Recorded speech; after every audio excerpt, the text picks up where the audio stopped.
पहले की सृष्टि जैसी थी वो सृष्टि का पौराणिक ज्ञान ब्रह्मा जी को दिया, अर्थात भागवत पुराण ब्रह्मा जी को सुनाया।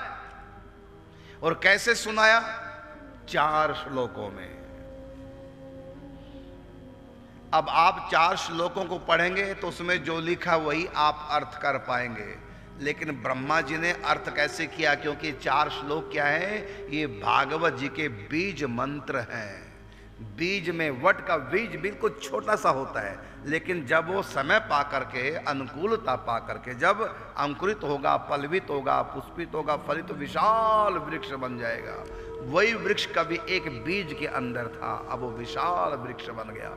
इसी प्रकार 4 श्लोकों में पूर्व की सृष्टि का पूरा वर्णन, एक एक घटना का वर्णन है, लेकिन दिखाई 4 श्लोक देते हैं, जिसको चतुश्लोकी भागवत कहते हैं। दिखाई 4 श्लोक देते हैं। जैसे कोई भी बीज, जैसे आम का बीज केवल बीज दिखाई देता है, लेकिन उसके अंदर विशाल वृक्ष भी है और उस वृक्ष पर अनेक फल भी हैं, लेकिन वो दिखाई नहीं देंगे। कब? जब उस बीज को लगाएंगे, अनुकूलता पाकर के वो विशाल वृक्ष बनेगा और उसमें आम भी लगेंगे। अभी जो वृक्ष विशाल आम का, उसमें आम लटके हैं, कभी ये सब के सब केवल एक बीज था।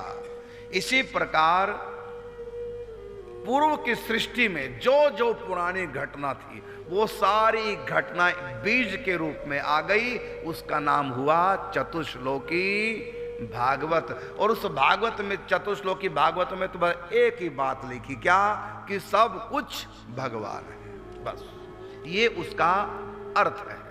4 श्लोकों का अर्थ ही है कि सब कुछ भगवान, जो कुछ दिख रहा है सब भगवान, और जो कुछ हो रहा है सब उसकी लीला है। भगवान और भगवान की लीला के सिवा और कोई दूसरा तत्व इस सृष्टि में है ही नहीं। यही है चतुश्लोकी भागवत का मुख्य अर्थ। तो उन 4 श्लोकों में पूर्व की सृष्टि का सारे युगों का पूरा वर्णन छिपा हुआ है। ब्रह्मा जी ने 4 श्लोकों को सुन करके तपस्या के द्वारा पूरी सृष्टि देख ली उन्हीं 4 श्लोकों में, और उसी के अनुसार फिर दोबारा से नवीन सृष्टि बना दी। तो सृष्टि जो नई बनी है ये पुरानी की कॉपी पेस्ट कर दी है, समझो। इसलिए इन ग्रंथों को कहते हैं पुराण। पुराण का मतलब पुराने, पुराने का मतलब इस सृष्टि से पहले, प्रलय, प्रलय से पहले की सृष्टि में जो जो घटना घटी है वही अब की बार फिर दोबारा घटेंगी। और ये घटना जिस ग्रंथ में लिखी उन ग्रंथों को कहते हैं पुराण। इस प्रकार 18 पुराण हैं। वैसे तो एक ही पुराण है, उसका नाम पुराण है, लेकिन वेद व्यास जी ने एक ही पुराण के 18 पुराण कर दिए, अलग अलग विभाग कर दिए, अलग अलग इष्ट के अनुसार, अलग अलग धर्म के अनुसार 18 विभाग कर दिए। और इन सब पुराणों का अधिकार सुनाने का दिया है सूत जी महाराज को। ये कथा सूत जी महाराज सौनकादिक ऋषियों को सुना रहे हैं, और इधर राजा परीक्षित को सुखदेव जी महाराज कथा का श्रवण करा रहे हैं।